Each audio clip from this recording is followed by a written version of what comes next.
નમસ્કાર મિત્રો, ફરી એક વખત સ્વાગત છે આપણી આ યુટ્યુબ ચેનલમાં. આજે આપણે જોઈશું ધોરણ 10 વિષય ગણિતમાં પ્રકરણ 5 સમાંતર શ્રેણીની અંદર સમજૂતી, એટલે કે આ ચેપ્ટરની અંદર આવતા તમામ સૂત્રો અને નિયમો વિશે માહિતી આપણે આ વિડીયોની અંદર મેળવવાના છે. મિત્રો, ખૂબ અગત્યનો વિડીયો છે. જો આ સૂત્રો તમને આવડશે તો જ આગળના દાખલા અને આ ચેપ્ટરની અંદર આવતા તમામ નિયમોની તમને ખ્યાલ આવશે. તો માટે અંત સુધી આ વિડીયો જોતા રહો. મિત્રો, આપણી ચેનલમાં તમને ધોરણ 10ના ગણિતના દરેક ચેપ્ટર એટલે કે દરેક ચેપ્ટરની અંદર આવતા દરેક દાખલાના સોલ્યુશન તમને મળી રહેશે. તો ચાલો આજે જોઈશું આપણે સૂત્રો અને સમજૂતી ચેપ્ટર 5ની સમાંતર શ્રેણી. તો ચાલો આમાં જોઈએ આપણે.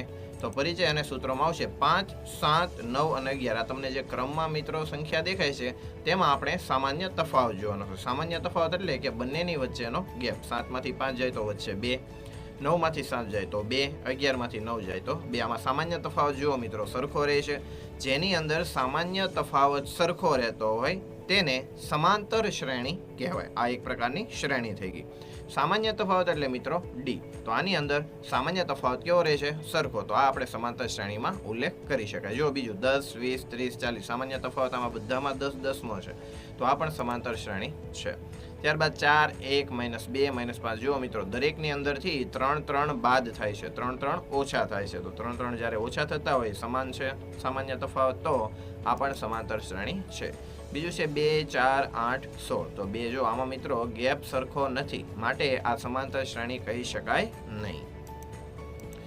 ચાલો જોઈએ સૂત્રો તેની અંદર આવતા. તો સૌ પ્રથમ તો હમણાં આપણે વાત કરી તફાવત એટલે કે ડી. તો બે પદ વચ્ચેનો તફાવત તો એને કહેવાય a2 - a1. મિત્રો અહીં એ જે છે એ પદની સંખ્યા છે કે ભાઈ બીજું પદ આ છે a1 એટલે કે પ્રથમ પદ. તો ડી આપણે તફાવત મેળવવો હોય તો a2 - a1. પદ શોધવાનું સૂત્ર. તો પદ કોઈ જો આપણે મેળવવાનું હોય કે ધારો કે 2, 4, 6, 8 છે એનું 20મું પદ શું હશે એવો પ્રશ્ન હોય તો એ પદ મેળવવા માટેનું સૂત્ર છે an = a + n - 1d. પ્રથમ પદને કહેવાય છે એ. ત્યારબાદ આગળ જોઈએ બીજું પદ તો થશે a + d, એટલે કે એની અંદર જો તફાવત તેનો ઉમેરવામાં આવે તો આપણને બીજું પદ મળે. ત્રીજું પદ તો a + 2 વખત તફાવત ઉમેરો તો આપણને ત્રીજું પદ મળે. તો ત્રીજું પદ મેળવવા માટે a + 2d. ચોથું પદ છે a + 3d.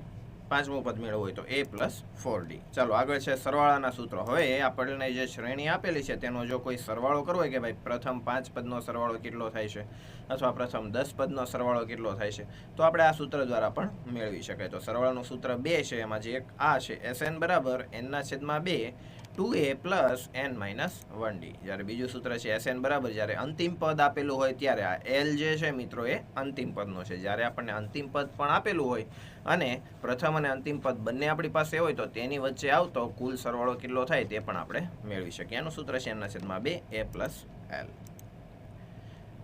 તો મિત્રો આ ચેપ્ટરની અંદર આવતા આ જ સૂત્રો છે, એટલા સૂત્રો છે જે તમારે મોઢે કરવાના રહેશે. જો તમને આવડશે તો જ તમે આના દાખલા ગણી શકશો. આ વિડીયો આપ સૌએ જોયો, સાંભળ્યો, સમજ્યા તે બદલ આપનો ખૂબ ખૂબ આભાર. ધન્યવાદ.